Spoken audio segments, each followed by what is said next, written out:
दोस्तों, क्या आपने कभी सोचा है कि जब हमारी जिंदगी की सारी उम्मीदें खत्म हो जाती हैं, जब चारों तरफ सिर्फ मौत दिखाई देती है, तब हमारे अंदर वो कौन सी ताकत होती है जो हमें जिंदा रखती है? आज मैं आपको एक ऐसी ही कहानी सुनाने जा रहा हूं। ये कहानी किसी फिल्म की नहीं, बल्कि एक हकीकत है। ये कहानी है आयशा की, एक ऐसी लड़की जो अपने सपनों को पूरा करने निकली थी, लेकिन कुदरत ने उसके लिए एक ऐसा इम्तिहान तैयार कर रखा था जिसकी उसने कभी कल्पना भी नहीं की थी। ये कहानी है थार रेगिस्तान की जलती रेत पर 91 दिनों तक चले संघर्ष की, दर्द की, हिम्मत की और आखिर में जीत की। तो कुर्सी की पेटी बांध लीजिए, क्योंकि ये कहानी सुनने के बाद आप जिंदगी को एक नए नजरिए से देखने पर मजबूर हो जाएंगे। तारीख थी 15 मई 2018। 28 साल की आयशा दिल्ली के एक जानी मानी ट्रैवल ब्लॉगर पर फोटोग्राफर अपनी जीप से राजस्थान के थार रेगिस्तान के लिए निकली थी। उसका सपना था कि वो रेगिस्तान के उन अनछुए हिस्सों की तस्वीरें ले जिन्हें दुनिया ने कभी नहीं देखा। वो बहुत खुश थी, उसकी आंखों में सपने थे और दिल में जोश। जैसलमेर से लगभग 150 किलोमीटर दूर एक सुनसान रास्ते पर आगे बढ़ते हुए अचानक उसकी जीप एक झटके के साथ बंद हो गई। उसने कई बार कोशिश की, लेकिन गाड़ी स्टार्ट नहीं हुई। चारों तरफ मीलों तक सिर्फ रेत के टीले थे, मोबाइल में नेटवर्क नहीं था। शुरू में तो आयशा को लगा कि शायद कोई गाड़ी आ जाएगी, लेकिन घंटों बीत गए और दूर दूर तक कोई इंसान नहीं दिखा। सूरज अब आग उगलने लगा था और उसके पास पानी की सिर्फ 2 बोतलें बची थीं। उसने फैसला किया कि वो गाड़ी में इंतजार करने के बजाय पैदल चलकर मदद ढूंढेगी। ये उसकी पहली और सबसे बड़ी गलती थी। उसे अंदाजा नहीं था कि वो रेगिस्तान के दिल में उतर रही थी, जहां से वापस लौटना लगभग नामुमकिन था। पहले दिन की पैदल यात्रा ने ही आयशा की हालत खराब कर दी। रेगिस्तान की गर्मी वैसी नहीं होती जैसी हम शहरों में महसूस करते हैं। वहां ऐसा लगता है जैसे आसमान से आग बरस रही हो और जमीन किसी जलते हुए तवे की तरह हो। उसका गला सूखकर कांटा हो गया था। पानी की एक बोतल खत्म हो चुकी थी और दूसरी भी आधी रह गई थी। रात हुई तो ठंड ने उसे कंपाना शुरू कर दिया। दिन में आग और रात में बर्फ। यह है रेगिस्तान की हकीकत। दूसरे दिन की सुबह तक उसके होंठ फट चुके थे और आंखों के सामने अंधेरा छाने लगा था। उसे पहली बार एहसास हुआ कि वो कितनी बड़ी मुसीबत में फंस चुकी है। मौत का डर पहली बार उसके दिल में बैठा। वो रेत पर गिर पड़ी। उसे लगा कि बस अब सब खत्म। उसके दिमाग में अपने परिवार का चेहरा घूमने लगा। वो रोना चाहती थी, लेकिन उसके शरीर में आंसू बनाने के लिए भी पानी नहीं बचा था। ये मौत से उसकी पहली मुलाकात थी जो उसे घूर घूर कर देख रही थी। जब इंसान को लगता है कि सब खत्म हो गया, तभी कुदरत उसे एक छोटा सा इशारा देती है। आयशा लगभग बेहोश थी, तभी उसे दूर कुछ चट्टानें दिखाई दी।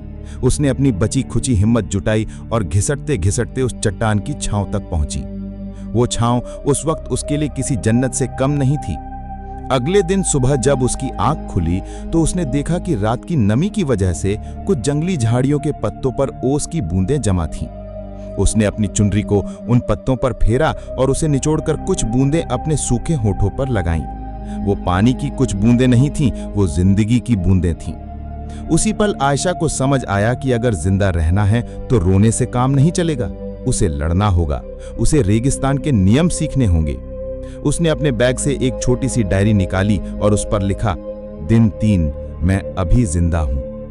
यह सिर्फ एक लाइन नहीं थी, यह खुद से किया गया एक वादा था। अब आयशा एक टूरिस्ट नहीं, एक सर्वाइवर बन चुकी थी। उसने स्कूल में सीखी बातें और इंटरनेट पर देखे सर्वाइवल वीडियो याद करने की कोशिश की। उसे याद आया कि कैमरे के लेंस से सूरज की रोशनी को फोकस करके आग जलाई जा सकती है। कई घंटों की मशक्कत के बाद सूखी घास में से धुएं की एक पतली लकीर उठी और फिर एक छोटी सी आग जल गई। उस आग ने उसे सिर्फ गर्मी नहीं दी, बल्कि एक उम्मीद दी। उसने सीखा कि सुबह और शाम को चलना चाहिए और दिन की तेज धूप में किसी छांव में रहना चाहिए। खाने के लिए कुछ नहीं था तो उसने वो किया जो शायद हम सोच भी नहीं सकते। उसने कीड़े, टिड्डे और जो कुछ भी उसे लगा कि खाया जा सकता है, उसे भूनकर खाना शुरू किया। हर कौर एक जहर के घूंट जैसा लगता था, लेकिन पेट की आग बुझाने के लिए यह जरूरी था। उसका खूबसूरत चेहरा धूप में झुलस गया था। शरीर पर जगह जगह घाव बन गए थे और वजन तेजी से घट रहा था। वो आयशा नहीं थी जो दिल्ली से आई थी। रेगिस्तान में भूख और प्यास से भी बड़ा दुश्मन होता है अकेलापन।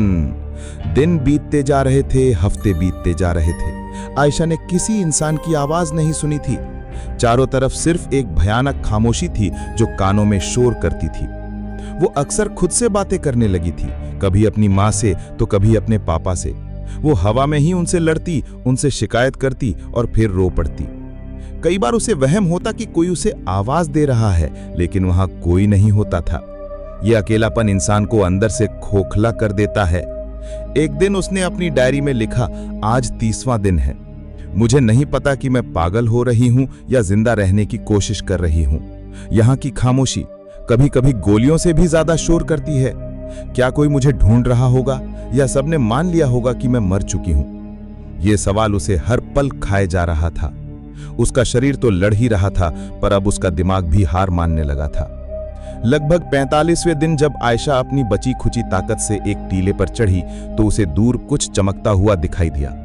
उसे लगा कि वो किसी गाड़ी का शीशा है या किसी गांव की छत। एक नई उम्मीद उसके अंदर दौड़ गई। वो पागलों की तरह उस दिशा में भागने लगी। वो गिरती, फिर उठती, फिर भागती। घंटों चलने के बाद जब वो उस जगह के करीब पहुंची तो उसका दिल टूटकर बिखर गया। वो कोई गाड़ी या गांव नहीं था, वो एक मृग तृष्णा थी, जिसे हम मिराज कहते हैं।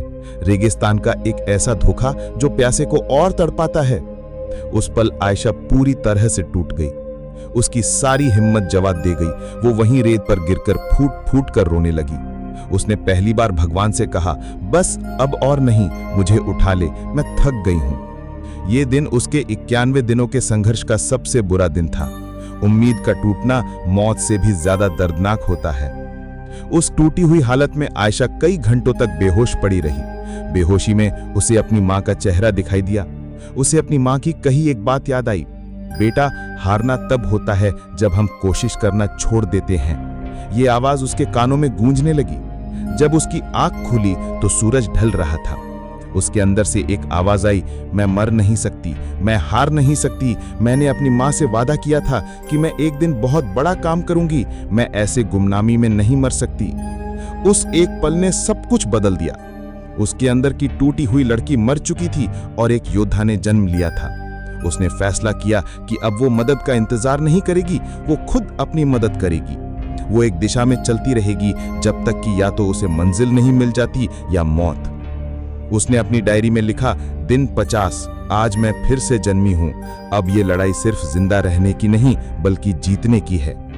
लगभग 70वें दिन मौसम ने भयानक रूप ले लिया।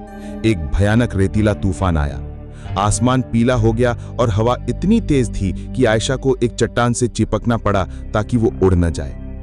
घंटों तक वो तूफान चलता रहा। उसे लगा कि आज उसका आखिरी दिन है। रेत उसके मुंह, नाक, कान हर जगह भर गई थी। लेकिन जब तूफान थमा तो एक चमत्कार हुआ। तूफान ने रेत की ऊपरी परत को उड़ा दिया था और एक जगह चट्टानों के बीच एक छोटा सा गड्ढा बन गया था जिसमें थोड़ा सा पानी जमा था। वो पानी गंदा था, लेकिन आयशा के लिए वो अमृत था। उसने जी भरकर पानी पिया। ये कुदरत का एक अजीब खेल था। जिस रेगिस्तान ने उसे मौत के मुंह में धकेला था, उसी ने एक तूफान के जरिए उसे जीने का एक और मौका दिया था। उस पानी ने उसे अगले कुछ हफ्तों तक जिंदा रखा। वो समझ गई थी कि कुदरत जितनी क्रूर हो सकती है, उतनी ही दयालु भी। 90 दिन बीत चुके थे। आयशा अब एक चलता फिरता कंकाल बन चुकी थी। उसके कपड़े फटकर चिथड़े हो गए थे और शरीर पर मांस लगभग खत्म हो चुका था। वो बस अपनी इच्छा शक्ति के दम पर जिंदा थी। एक सुबह जब वो आगे बढ़ रही थी तो उसकी नजर जमीन पर पड़ी। उसने जो देखा उसे अपनी आंखों पर यकीन नहीं हुआ। रेत पर ऊंट के पैरों के ताजा निशान थे। ये कोई वहम नहीं था, ये हकीकत थी। इसका मतलब था कि कोई इंसान हाल ही में यहां से गुजरा है। 90 दिनों में पहली बार उसने इंसानी सभ्यता का कोई निशान देखा था। उसकी आंखों से आंसू बहने लगे, लेकिन इस बार ये आंसू दुख या दर्द के नहीं थे। वो आंसू खुशी के थे, उम्मीद के थे। उसने अपनी बची खुची सारी ताकत उन निशानों के पीछे चलने में लगा दी। उसे नहीं पता था कि यह रास्ता कहां जाएगा, लेकिन ये उसकी आखिरी उम्मीद थी। वो बस चलती रही जब तक कि वो बेहोश होकर गिर नहीं पड़ी। 91वें दिन की सुबह ऊंटों का एक काफिला लेकर जा रहे कुछ बंजारों ने रेत पर एक अजीब सी चीज पड़ी देखी। पास जाकर देखा तो उनके होश उड़ गए। वो एक औरत का शरीर था जो बस सांस ले रहा था। उन्होंने तुरंत उसे उठाया, पानी पिलाया और पास के एक कस्बे के अस्पताल पहुंचाया। जब आयशा की आंख खुली तो वो एक बिस्तर पर थी। उसके चारों तरफ सफेद दीवारें थीं और एक पंखा चल रहा था। उसे यकीन ही नहीं हुआ। उसने नर्स से पूछा, आज क्या तारीख है? नर्स ने जवाब दिया, 14 अगस्त 2018। ये सुनकर वो रो पड़ी। 91 दिन वो मौत से लड़ी थी और आज वो जीत गई थी।